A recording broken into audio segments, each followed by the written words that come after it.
about a 4-week span, so there was really nothing we could do about that. But looking at, next year, hopefully soybean prices will stay where they've been the last, year and a half, 18 months. We're looking pretty good. The markets out there, it looks like some of the foreign markets are still, pretty volatile. I'm sure Dr. Anderson will talk about those. But, hopefully, you can make one of our winter meetings this winter. We've got, I think right now I'm booked to 19 county meetings on top of other meetings. Jared's going to kind of piggyback with me on some of these meetings. So if you want to get a little bit more information, our year-end reports we're trying to finalize those. And so hopefully in the next couple of weeks we'll have those variety test reports out and some of the other information that we have out that we give out every year. So encourage you to come out to the production meeting this winter. We're going to be all over the state. The one for Lone Oak County is going to be actually in Prairie County and Hazen, but also we have them in Jefferson County. So y'all might be a little bit closer to Jefferson County in this part of the county than having to go all the way to Prairie County. But again, we're here to help answer any questions. A lot of information on our website. But we're here to help as much as we can. So if anybody has any questions or comments, I'll hang around a little bit and try to answer those. But again, I'd like to thank Seth for inviting us out to kind of give a year-end report, and I'll turn it back over to Seth.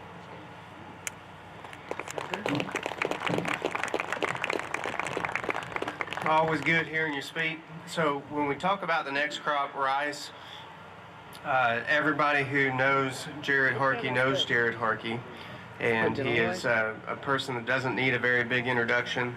But Jared, you've been with the co-op for 8 years? 10 years, okay.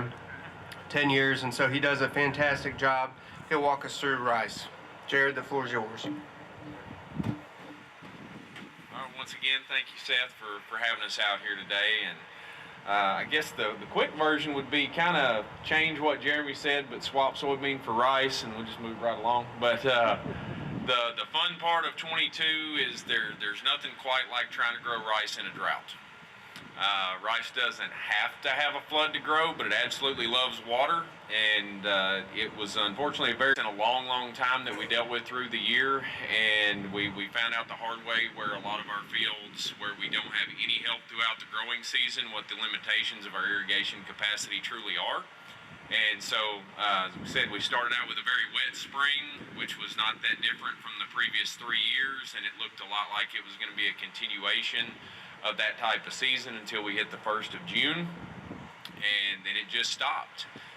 Fields that we'd grown accustomed to being able to get flooded and move the crop along, only taking a week or 10 days, we could easily double that in the conditions of that drought. We not only didn't have rainfall, but just the overall pattern was so dry and the crop going so fast with those high temperatures, it became a very, very difficult and very stressful, not to mention expensive, exercise for rice growers in 2022. So when it all kind of got to the end, and I won't revisit obviously every point, somewhat similar through harvest, but the very welcome dry conditions through harvest, the lack of rutting of a lot of rice fields was certainly welcome. Harvest was extremely efficient. We can take that away as a positive. We're coming off of the 2021 season, which was a new state record yield for Arkansas of roughly 170 bushels per acre. And this year was certainly a reasonable drop back from that. The bigger take home, there were certainly some very good fields out there, but also some very poor fields. And variability in yield was really kind of the name of the game. And so from that 170 bushel record yield, currently expected to be around 165 bushels per acre, probably even belongs just a little bit below that. But the reality is there's so much variability out there where it is, but it feels like it should be even slightly lower, so it'd be more similar to like 2015, where we had a very good run from 2018 through 21 of basically being around 167 or higher. Very, very good consecutive year run. So we usually can't talk about rice without talking about the quality, particularly milling yield. It's the added twist on rice compared to other crops that really matters for our markets and profitability as well. And off of the record grain yield for the state, we also had probably one of the worst milling yield years that we had seen in a really long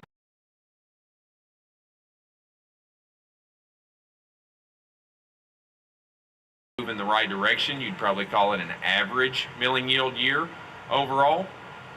Where that really dry fall condition helped us out is the heat and temperatures we dealt with during grain fill and through dry down really had the potential, believe it or not, had it rained a couple of times when rice was ready for harvest, a lot of those milling yields would have gotten a lot worse very quickly.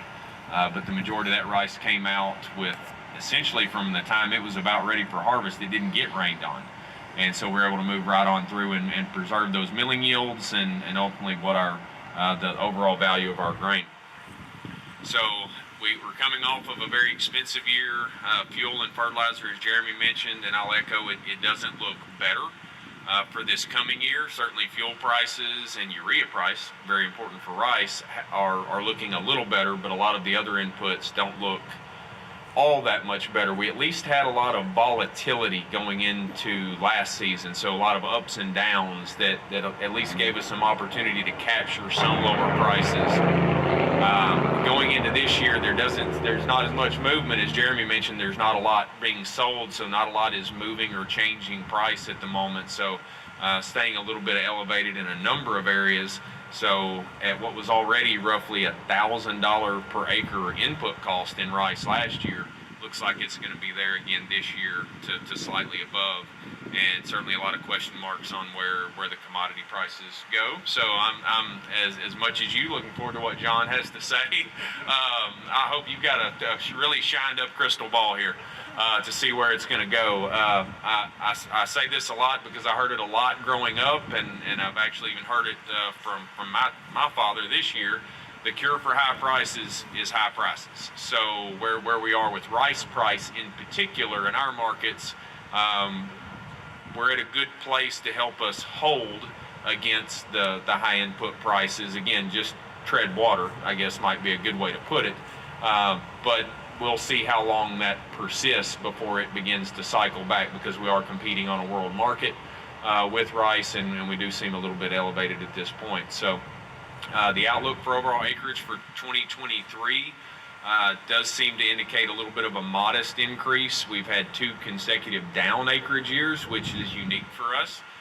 Over the past 10 years, you could bank on an even numbered year was a high acreage year and an odd numbered year was a low acreage year. Well, now we've had 2 consecutive low acreage years, so we're going to start a new trend. Not convinced what will emerge from that new trend, but we'll probably go from last year, we planted about 1.1 million acres of rice. We'll probably be looking at somewhere between 1.2 and 1.3 million in 23.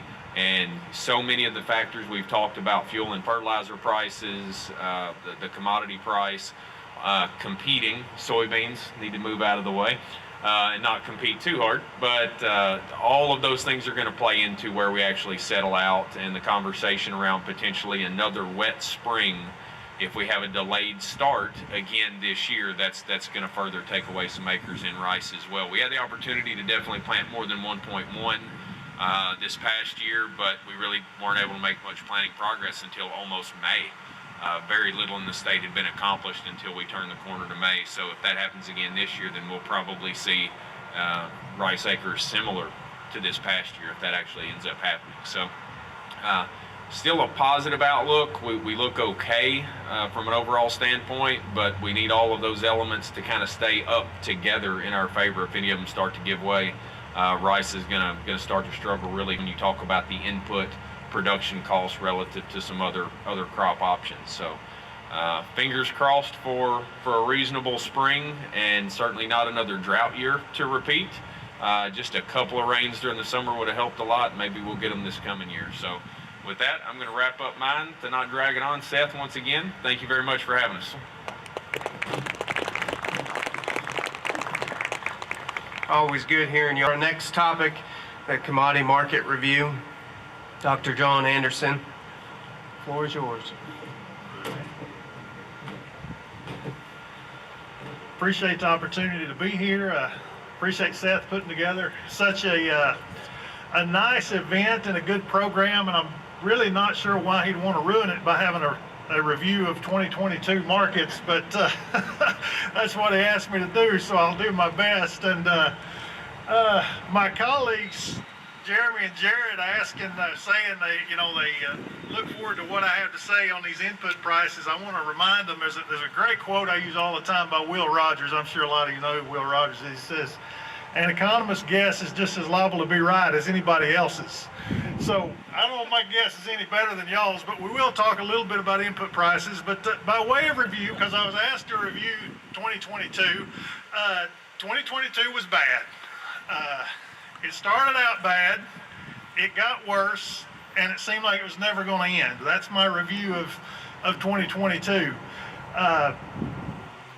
We were actually talking about input price problems and the supply chain disruptions that were driving up input prices before the year even started. So we kind of went into the year knowing it was going to be tough from a cost of production standpoint.